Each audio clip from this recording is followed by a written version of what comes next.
아멘, 아멘. 오늘 이 말씀 가지고 교회의 희망은 예수 그리스도의 신실한 제자들입니다. 교회의 희망은 예수 그리스도의 신실한 제자들입니다. 하는 제목으로 말씀을 나누도록 하겠습니다. 사랑이 어떻게 변할 수가 있는가? 사랑이 어떻게 변할 수가 있는가? 그런 이야기를 여러분 들어본 적이 있으십니까? 처음에 사랑해서 결혼한다고 했을 때 그때는 정말 영원히 변하지 않을 것처럼 그렇게 이야기를 하다가 결혼해서 살다 보면 때로는 원수처럼 서로 막 싸울 때에는 어떻게 사랑한다고 해놓고 이렇게 대할 수가 있나, 이렇게 변할 수가 있나, 그런 때에 하는 말이죠. 사랑이 어떻게 변하는가. 하나님께서 이 세상을 창조하실 때 이 세상에 우리에게 주신 그 마음 중에 사랑의 마음이 있습니다. 그 사랑은 너무나 아름답고 또 그 사랑은 경험할 때 너무너무 행복한 것이죠. 그런데 죄로 인해서 그 사랑이 오염되었습니다. 인류의 첫 조상인 아담과 하와 서로 처음 만났을 때 하나님께서 서로 만나게 하셨을 때는 그 아담 같은 경우에는 사랑의 실을 만들어서 하와를 맞이하고 그렇게 하지 않았습니까? 그런데 금지된 먹지 말아야 할 하나님께서 금지하신 선악과를 따먹고 난 이후에 서로 남 핑계를 대면서 그런 이기적인 사랑으로 변해버렸습니다. 그 사랑이 오염되고 변질된 것이죠. 그 아담과 하와의 선악과 사건 이후로 이 세상에 그 죄가 끼치는 영향력은 모든 것에 이르렀습니다. 인간의 모든 세계가 그 죄의 영향력, 죄의 오염에 빠지게 된 것이죠. 문제는 그 죄의 영향력이 심지어는 하나님께서 하나님을 알리시기 위해서 선택하신 그 히브리 민족, 이스라엘, 유대인들에게도 하나님께서 수없이 그들에게 하나님의 선택된 백성으로서 사랑하시면서 말씀하시고 은혜 주시고 예언자를 보내주시고 선지자를 보내주시고 그렇게 했음에도 불구하고 그 죄의 영향력이 유대 백성들, 그 선택된 백성들에게까지 그 죄의 영향력이 미치더라는 것입니다. 거기에 한 발자국 더 나아가면 하나님께서는 유대 민족들, 그 히브리 민족들과 서로 그 관계를 맺으실 때 하나님께서 회막, 미링 텐트죠. 회막을 만들게 하셨습니다. 글자 그대로 그 미링 텐트는 거기에서 하나님을 만난다 하는 상징적인 의미가 그 회막에 있죠. 미링 텐트에 있었습니다. 근데 그 회막이 나중에는 솔로몬 시대 때 성전이 지어지는 단계로 나아가게 됩니다. 처음 성전이 지어졌을 때 그 성전에 하나님의 임재의 구름이 가득 차서 제사장이 이 제사를 제대로 드릴 수 없을 정도였습니다. 하나님의 임재가 거기에 구름처럼 충만했다 하는 것을 보여주는 것이었죠. 그런데 이 이스라엘 백성들이 하나님 앞에 계속 범죄할 때 그 성전 무너졌었습니다. 그 성전이 무너지고 나중에 다시 그 성전을 이제 건축하게 됐죠. 패망해서 전쟁에서 져서 다른 나라의 식민지로 갔던 그 유대인들 중에서 함께 힘을 모아서 스룹바벨 때 이 두 번째 성전을 다시 짓게 됩니다. 근데 이 성전도 또 무너져요. 또 무너집니다. 지금 예수님께서 들어가셨던 이 성전, 이때 당시에 이 예수님 당시에 이 성전은 세 번째 성전입니다. 세 번째 성전입니다. 근데 첫 번째 성전에 비해서 두 번째 성전은 더 초라해졌고 세 번째 성전에 비해서 죄송합니다. 첫 번째 성전에 비해서 두 번째 성전은 더 초라해졌고 두 번째 성전에서 세 번째 성전으로 갈 때는 더 초라해진 것이었습니다. 그럼에도 불구하고 하나님께서는 이 성전에 의미를 두고 계셨습니다. 여러분 뭐 아무리 건물이 필요 없다 그래도 여러분 어떤 그 하나님의 사람들이 모여서 예배를 드리는 그 장소로서의 의미 중요한 것입니다. 중요한 것입니다. 이사야서 56장 7절의 말씀을 보면 하나님께서 하나님의 성전에 하나님의 교회에 어떻게 사용할 것인가 하는 그 말씀을 예언하고 있습니다. 이사야 56장 7절에 내가 곧 그들을 나의 성산으로 인도하여 기도하는 내 집에서 그들을 기쁘게 할 것이며 그들의 번제와 희생을 나의 제단에서 기꺼이 받게 되리니 이는 내 집은 만민이 기도하는 집이라 일컬음이 될 것임이라. 아멘. 오늘 본문에 나온 이 말씀 예수님께서 내 집은 만민의 기도하는 집이 될 것이라 하였는데 어찌 너희가 강도의 구려를 만드느냐 했을 때 등장하는 예수님께서 인용하신 구절이 바로 이 이사야서 56장 7절의 말씀입니다. 만민의 기도하는 집이 된다. 어떤 한 유대 민족만의 기도하는 집이 아니라 만민의 천하 만민이 하나님을 만나는 미팅 플레이스, 하나님을 만나는 만남의 장소가 될 것이다 하는 뜻이었습니다. 그렇게 주어진 성전, 비록 초라해졌지만 예루살렘에 그 성전이 있었고 많은 사람들이 명절이 되면 특히 6월절 같은 명절이 되면 이 성전에 멀리 가 있었던 사람들도 여기 오고 싶어 했습니다. 순례객들이 넘쳐났죠. 예수님께서 지금 십자가를 지시는 그 일주일입니다. 예수님께서 십자가 지시기 전 일주일입니다. 어제 본문에 어제 그저께입니까? 헷갈리는데 이 나귀 새끼를 타시고 예수님께서 어제 그저께죠. 그 새끼 나귀를 타시고 예수님께서 호산나 예루살렘 입성하지 않았습니까? 그것이 고난 주간 첫날에 보통 있는 그 장면입니다. 그리고 지금 오늘 본문에 보면 예수님께서 성전을 이틀 동안 들어가세요. 이틀 동안.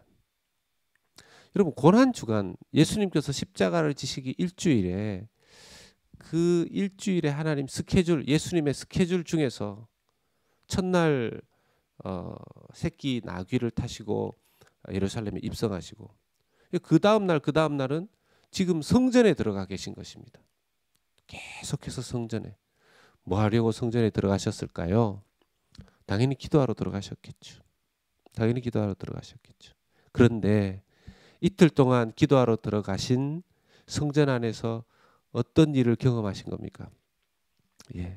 그 성전 안에 양의 소리, 비둘기 소리, 염소의 소리, 뭐 소의 소리 다 뭡니까? 이제 제사 드리기 위해서 팔기 위해서 준비된 제물들이었습니다. 성전에 올 때에는 많은 사람들이 제물을 바치고 싶어 했는데요. 아시다시피 아주 멀리서 몇 날 며칠을 걸려서 오는 사람들이 소를 끌고 양을 끌고 또 뭐 염소를 끌고 온다는 것은 너무너무 어려운 일이죠. 그래서 이것을 어떻게 바꾸었느냐? 그때 당시에 화폐는 로마 화폐였습니다. 공용 화폐는 로마의 화폐였습니다. 그 로마의 돈을 가지고 와서 이 성전에 도착해서 그 재물들을 사는 걸로 이 문화가 바뀌어 버린 거죠. 근데 문제는 로마 돈으로는 로마의 화폐로는 하나님께 바칠 재물을 살 수 없었습니다. 팔지 않았어요. 어떻게 했냐? 그 로마 돈을 유대인들이 쓰는 돈으로 바꾸어서 이제 익스체인지 이 환전을 해서 그 유대인의 돈으로 재물을 사는 것이었습니다. 이때 먼저 그러니까 성전에 들어가면 성전의 이 그 바깥 뜰에 보면 이제 환전상들이 많은 거죠. 익스체인지 하는 사람들이 로마 돈을 유대 돈으로 바꾸어 주는 사람들. 그래야 재물을 살 수가 있으니까요. 그 재물 바치려고 온 순례객들이 다 왔고요. 문제는 이 환전할 때 소위 환율이라는 게 있지 않습니까? 익스체인지를 해줄 때 바꾸는. 그때 당시에 그때 당시의 문화와 이걸 연구한 학자들에 의하면 그때 당시에 환전 이익이 차익이 24% 정도 됐다 그래요. 굉장히 높은 거죠. 굉장히 높은 거죠. 24%의 이익을 환전상이 받았다라는 것입니다. 그리고는 이제 그 돈을 가지고 유대 돈으로 바꾼 것을 가지고 이제 거기에 또 있는 그 가축 시장 같은 곳에서 재물들을 샀다라는 것입니다. 이게 성전 안에서 이루어지는데 이게 성전이 완전히 시장화 되어 버린 것이죠. 예. 그래서 예수님께서 여기가 강도의 구렬이 되었다. 강도의 구렬이 되었다. 예레미야 7장 11절에 보면 이제 도둑의 소굴이다 하는 표현이 나오는데요. 그 말씀을 또 예수님께서 인용하신 것입니다. 이사야서와 예레미야를 인용하셔서 야단을 치신 것이죠. 예수님께서 이렇게 분노하신 장면은 성경상에 잘 나타나지 않습니다. 예수님께서 아주 분노하셨습니다. 여기에 분노가 여러 가지죠. 예수님께서 분노하신 성전에 들어가시기 전에 무화과 나무를 저주하신 그 사건도 보면 무화과 나무의 철이 아니었음에도 불구하고 예수님께서 저주하시지 않습니까? 조금 납득이 안 가는 부분이 있습니다. 무화과 나무의 철이 아닌데 예수님께서 이것을 왜 저주하시는가? 무화과 나무가 열매를 많이 맺는 그런 철은 아니었지만 열매는 달려 있어야 되는 철이었습니다. 무슨 뜻이냐 하면 여러분 어떤 과일 나무가 그 열릴 때 처음부터 열매가 딱 그 먹을 수 있는 열매가 맺히는 게 아니지 않습니까? 포도이든지 사과이든지 배든지 보면 설익은 풋사과, 풋배 이 설익은 작은 것들이 맺히고 난 다음에 그것이 익어서 이렇게 숙성되어지고 익어서 따먹을 수 있는 열매가 되죠. 그런데 과일 나무가 아예 따먹을 수 있는 열매는커녕 아무런 열매의 시작이 보이지 않는 겁니다. 이거는 이제 그 해 수확할 게 없는 것이죠. 여기서 말하는 무화과 나무의 때가 되지 않았다라는 것은 완전히 따먹을 수 있을 만큼의 그런 열매의 철은 아니었지만 이제 열매가 익기 시작해야 되는 그 열매들이 보이기는 했어야 되는 거죠. 그 열매조차 아예 보이지 않는 겁니다. 여러분 무슨 뜻입니까? 과일 나무가 열매를 맺어야 되는데 아예 그 시작되는 초기 열매가 안 보입니다. 이건 어떤 측면에서 봤을 때는 죽은 나무라는 거예요. 죽은 나무. 예수님께서 보시기에 이 무화과 나무 사건은 하나의 상징적인 사건이라고 우리가 볼 수 있습니다. 이스라엘 백성들 죽은 믿음이라는 것입니다. 죽은 믿음. 여러분 죽은 믿음에 열매 맺힐 리가 없죠. 열매 맺힐 리가 없습니다. 지금 예루살렘의 이 성전 이렇게 장사하는 기도하는 공간이 아니라 장사하는 공간. 이렇게 바뀐 것이 하루아침에 예수님 오셨던 이때 그렇게 됐겠습니까? 오늘 이 말씀을 보면요. 이미 성전 안에서 이런 그 장사하고 뭐 시끄럽게 막 이렇게 된 것이 하루 이틀이 아니었습니다. 예배를 드리기 어려울 정도였어요. 예수님이 고난주간 이 일주일 중에서 이틀을 할애해서 거기에 들어가셨는데 도무지 기도할 수가 없는 도무지 기도할 수가 없는 그런데 아무도 이거에 대해서 이의를 제기한 사람이 없었다라는 거죠. 예수님밖에는. 예수님만이 이 성전이 이렇게 돌아가는 것에 대해서 물론 어떤 사람들은 이건 좀 너무한다 그런 생각을 했을 수도 있겠죠.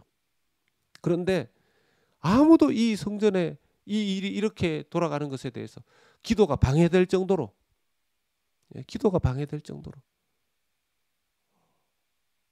아무도 나서서 이것을 정리한 사람이 없다는 것입니다.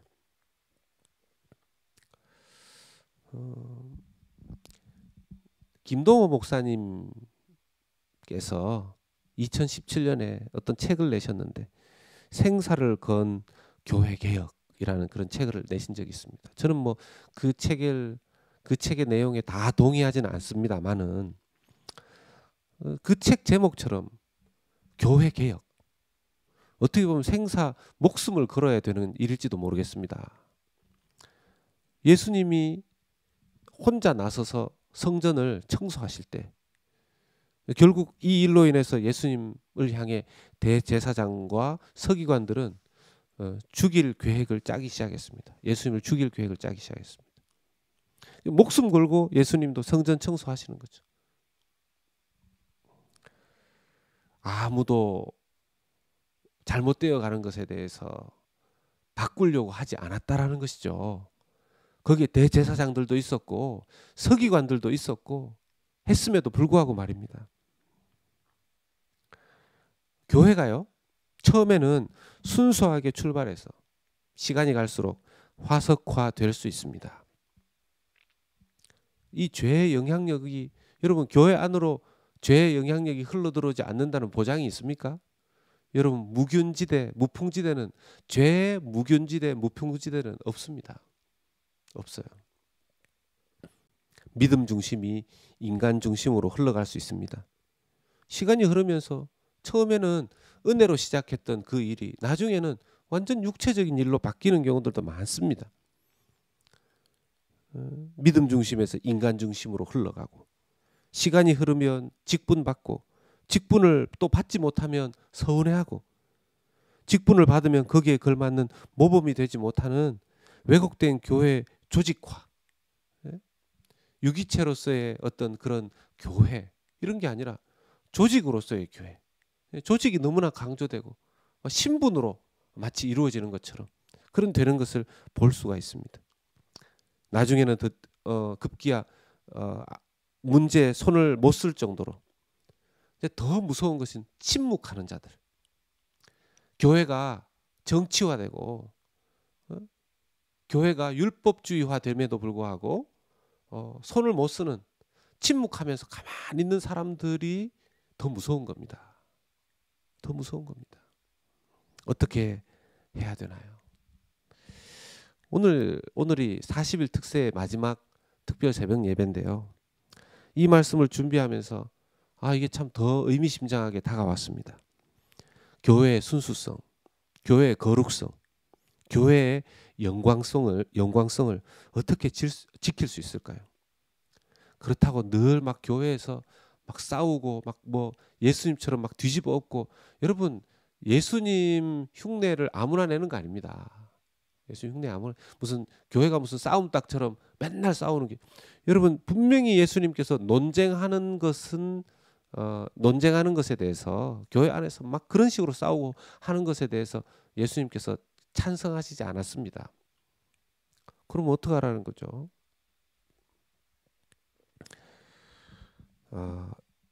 예수님 혼자서 성전을 청소하셨는데 오늘날도 교회가 변질되지 않으려면,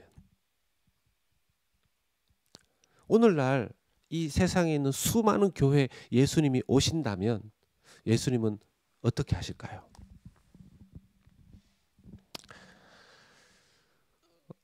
여러분, 이렇게 변질될 수 있는 교회의 거룩성과 순수성과 영광성을 유지할 수 있는 대안은요, 2000년 전 예수님께서 성전을 홀로 정화시키시고 청소하셨지만, 이제는 그 예수 그리스도를 믿고 따르는 수없이 많은 신실한 예수 그리스도의 분신과 같은 제자들이 계속해서 교회 안에 교회를 거룩하고 교회를 순수하고 교회를 영광스럽고 온전하게 하는 것이 유일한 대안이요 희망인 줄로 믿으시기를 주의 이름으로 축원합니다.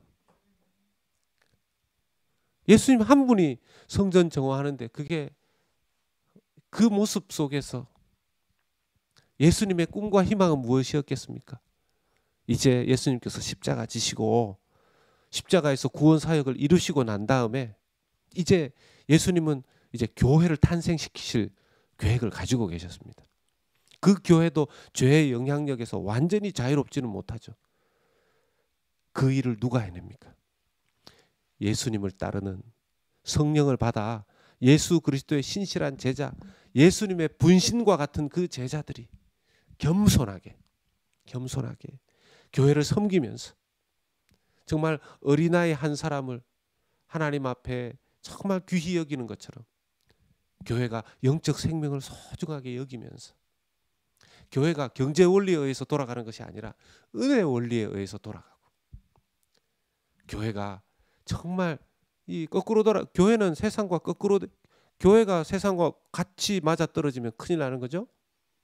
높은 자가 섬기는, 교회는 권위 있는 자가 섬기는 그런 교회로 계속해서 교회가 순수하게 섬김의 공동체가 되어지려면 예수 그리스도를 꼭 닮은, 예수 그리스도의 정말 분신과 같은 예수 그리스도의 제자들이 계속해서 만들어지는 것밖에는 대안과 희망이 없다는 것입니다. 오늘 40일 특세에 우리 마무리하면서 우리 마음 가운데 우리 교회의 비전이 그래야 될 것입니다. 크고 화려한 성전이, 건물이 우리에게 필요한 것이 아니고요. 우리에게는 예수 그리스도의 신실한 제자들을 세우는 비전이 우리 새로운 교회의 중요한 비전으로 주님께서 이 40일 특세 마무리에 주시는 줄로 믿으시길 축원합니다. 이게 우리의 소망입니다. 이게 우리의 소망이에요. 내가 어떻게 하면 예수 그리스도의 신실한 제자로 살아갈 것인가? 어떻게 하면? 그리고 우리 교회 안에 예수님의 그 신실한 제자들로 계속 한 명 한 명 세워지고 한 명 한 명 만들어지는 그런 교회로 우리가 나아가야 되는 것이죠. 세상 만민이 하나님을 만나는 교회 될 수 있도록. 어떤 경우에 이렇게 보면 그런 이야기들 듣습니다. 내가 하나님 믿으러 갔다가 사람 때문에 내가 그냥 교회 다니기도 싫고 하나님 믿기도 싫다. 우리 예수님의 제자들인 우리가 그런 그들의 걸림돌이 돼서는 안 되지 않겠습니까? 그러려면 정말 주님 앞에 엎드리고 사람 향기 나는 곳이 아니라 정말 믿음의 사람들, 오직 예수 그리스도의 향기가 날 수 있도록 나는 죽고 예수로 사는 그런 신실한 제자들의 구성원들이 많을 때 교회는 만민이, 세상 많은 사람들이 하나님을 만나는 장소가 될 것입니다. 수많은 예수 그리스도의 제자들로 충만한 우리 새로운 교회 될 수 있기를 예수 그리스도 이름으로 축원합니다. 아멘, 아멘.